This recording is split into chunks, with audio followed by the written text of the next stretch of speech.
आणि आज ह्या रस्त्यावर बसून जे इथे 14 दिवस थंडीमध्ये उपाशी राहून आंदोलन करण्याची या जमातीला वेळ आलेली आहे, ही अत्यंत शोकांतिक आहे आणि कुठेतरी इथल्या जनतेला गुलामीकडे आणि अन्याय करण्यासाठी भाग पाडत आहे। आज जे माझं आंदोलन ज्या ठिकाणी आहे, माझी प्रकृती बिघडलेली आहे, माझं आंदोलन ज्या ठिकाणी आहे त्याच ठिकाणी चालू आहे आणि त्या रस्ता रोकोशी आणि माझ्या आंदोलनाशी कोणताही संबंध नाही। रस्ता रोको हा इथल्या भावनेशी माझ्यावर जनतेची भावना आहे।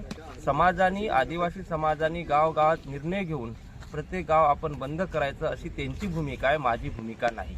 माझी भूमिका निसर्गाच्या न्यायतत्वाने आणि संविधानाच्या न्यायतत्वाने मी न्याय मागत आहे आणि मी फॉरेस्ट ऑफिसच्या ऑफिसमध्ये जिथं माझं काम आहे तिथे मी आहे।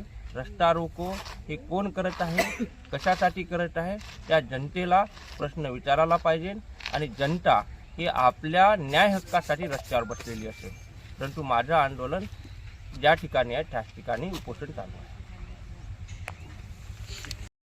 14वा दिवस आहे, अन्नत्याग आंदोलन सुरू आहे, तरी शासनाने आज 14 दिवस झाले तरी काही दखल घेतलेली नाही आहे। त्याच्यासाठी आज ते म्हणत आहेत का तुमचे सर्व काम झालेले आहेत, पण आम्हाला अजूनपर्यंत तोंडी सांगतात, पण पत्राद्वारे आमच्या हातामध्ये काही लेखी दिलेले नाही आहे।